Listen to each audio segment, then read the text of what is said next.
Nama saya Rizkun Karim Marsuki. Saya Didi Sugiarto. Saya Lanang Ijar Kapindo. Saya Albert Obajar Gultom. Dan saya Niko Bagus Arianto Amri. Di sini saya akan menjelaskan motherboard yang fungsinya untuk menaruh komponen-komponen dari hardware pendukung lainnya. Pertama, saya akan menjelaskan slot prosesor. Ini untuk soket 775 yang seperti Core 2 Duo, dual core, dan terus ke bawah paling tinggi itu Core 2 Quad. Di sini juga ada slot RAM untuk RAM DDR2. Lalu di atas ada slot PS2 untuk keyboard dan mouse. Di bawahnya ada port printer, lalu ada port VGA onboard, port USB, port LAN, sama port audio.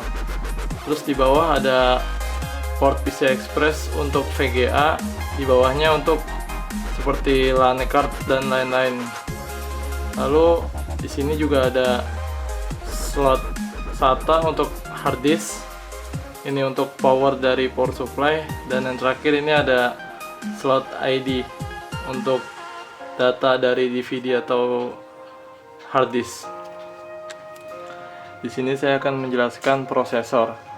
Prosesor yang saya gunakan ini bertipe Core 2 Duo berkecepatan 3 GHz dan mempunyai jumlah core 2. Lalu di sini saya menggunakan fan dari Corsair. Kenapa saya menggunakan yang besar? Karena panas yang dihasilkan Core 2 Duo ini cukup besar, jadi pendinginannya lebih maksimal. Lalu di sini ada terminal fast untuk menghantarkan panas dari prosesor ke fan yang kita gunakan ini. Caranya tinggal dituangkan saja pastanya ke sini, lalu sudah. Di sini saya akan menjelaskan tentang video graphic adaptor atau yang sering disebut dengan VGA. VGA ini berguna untuk mengolah grafis yang dari motherboard untuk ditampilkan ke monitor nanti. Di sini juga fiturnya ada banyak. Contohnya misalnya ada HDMI untuk ke TV langsung. Untuk spesifikasinya di sini saya menggunakan VGA berkapasitas memori 2 GB, lalu untuk kecepatannya 128 bit. Ini juga bertipe DDR3. Di sini saya akan menjelaskan fungsi DVD-ROM pada PC. Ada dua jenis DVD, antara lain ada DVD-R dan DVD-RW. Yang saya pegang sini adalah jenis DVD-R, di mana hanya bisa membaca. Sedangkan DVD-RW itu bisa membaca dan menulis. Di bagian belakangnya terdapat port. Port yang sebelah sini untuk menghubungkan ke motherboard, dan yang port sebelah sini fungsinya untuk dihubungkan ke power supply. Di sini saya akan menjelaskan tentang RAM atau Random Access Memory yang berfungsi untuk mengeksekusi sebuah perintah dari prosesor. RAM terbagi atas 3 macam, DDR1, 2, dan 3. Di sini saya menggunakan DDR2. Jika ingin upgrade atau menambahkan RAM lain, bertipe harus sama agar bisa disesuaikan. Hardware yang saya pegang kali ini disebut power supply. Power supply berfungsi sebagai penyuplai tegangan listrik langsung kepada komponen-komponen yang berada di dalam komputer. Power supply juga berfungsi untuk mengubah arus AC menjadi arus DC, karena tegangan yang berada dalam komputer hanya dapat menerima arus DC. Power supply ini memiliki tegangan 450 watt. Cara kerja power supply itu, ketika kita menekan tombol power pada casing, akan terjadi adalah langkah berikut. Power supply akan melakukan cek dan tes sebelum membiarkan sistem start. Jika tes telah sukses, power supply mengirim sinyal khusus pada motherboard yang disebut power good. Ini adalah hard disk sebagai media penyimpanan permanen. Jenis hard disk itu ada 3, yaitu ATA, ID, dan SATA.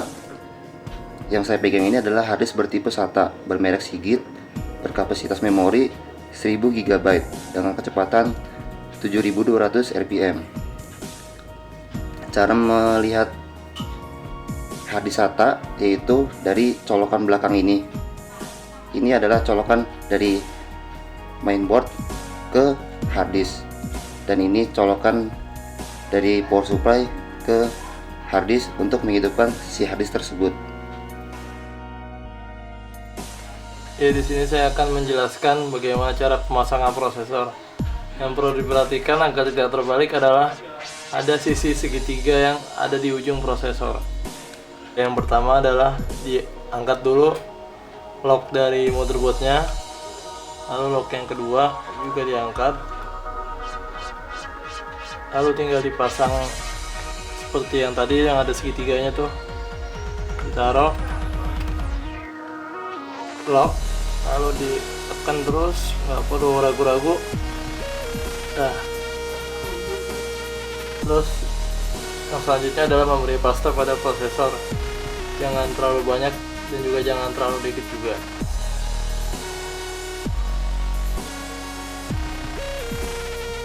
Nah, jika sudah, yang ini juga fan-nya juga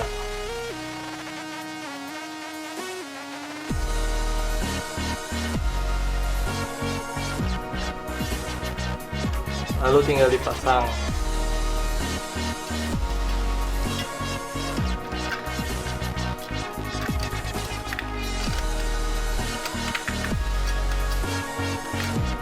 Dipasang sampai terdengar suara klik.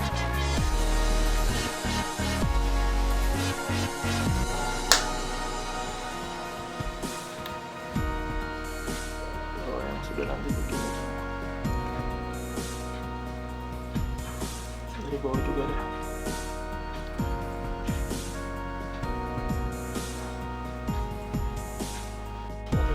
Jika ingin memasang RAM, pastikan sisi-sisinya pas saat memasukkannya atau saat memasangnya. Seperti berikut.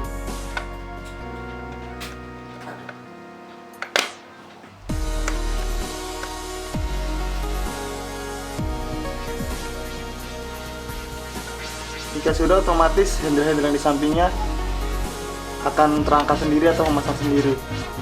Selanjutnya, RAM yang kedua atau RAM tambahannya sama seperti tadi.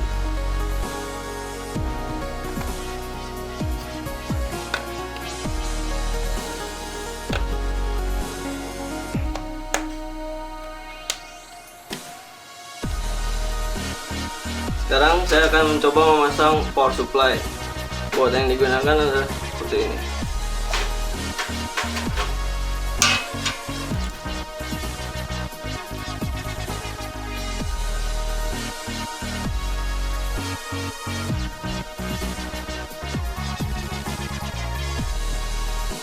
Lalu kita kencangkan menggunakan obeng.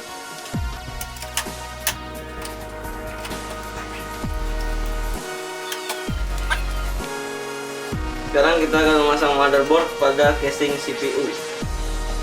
Pertama, kita letakkan motherboard sesuai dengan lubang-lubang bautnya.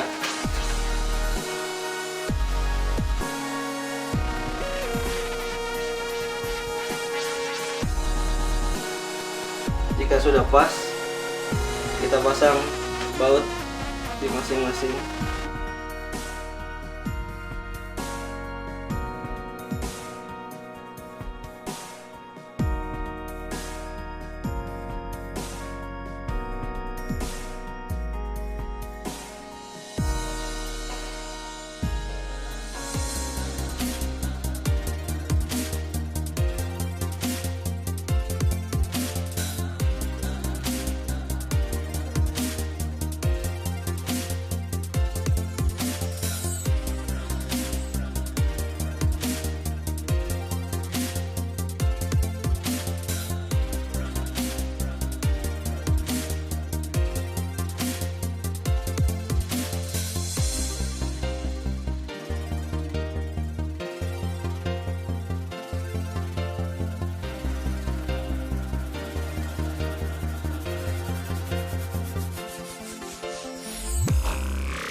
Di sini saya akan memasang hard disk di casing. Pertama ada hard disk dan 2 kabel SATA-nya.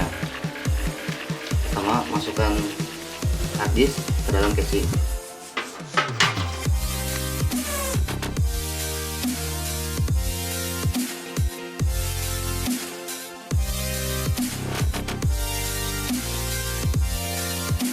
Ini adalah baut untuk hard disk.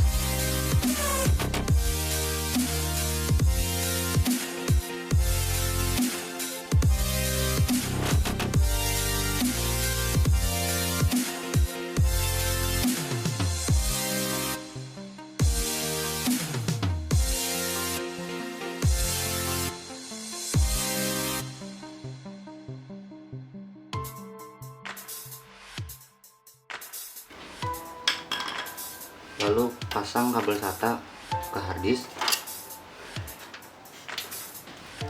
Pastikan colokannya itu pas di dalam hard disk. Yang ini sambungan ke mainboard.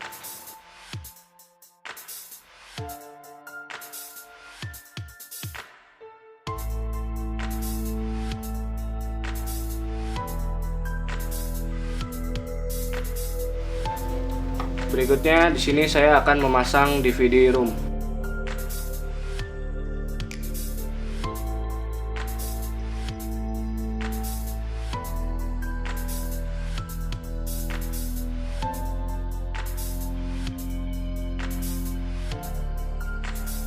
Selesai.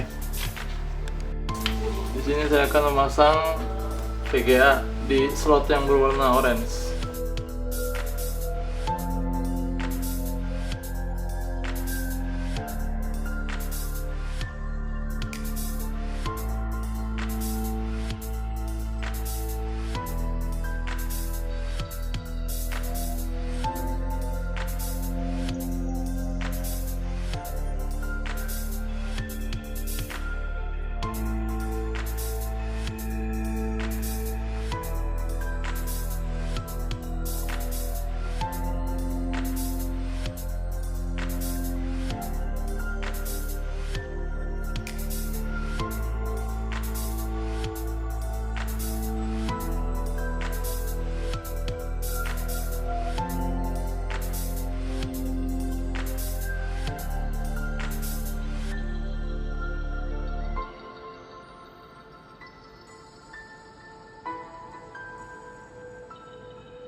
Berikut adalah hasil CPU yang sudah kita rakit.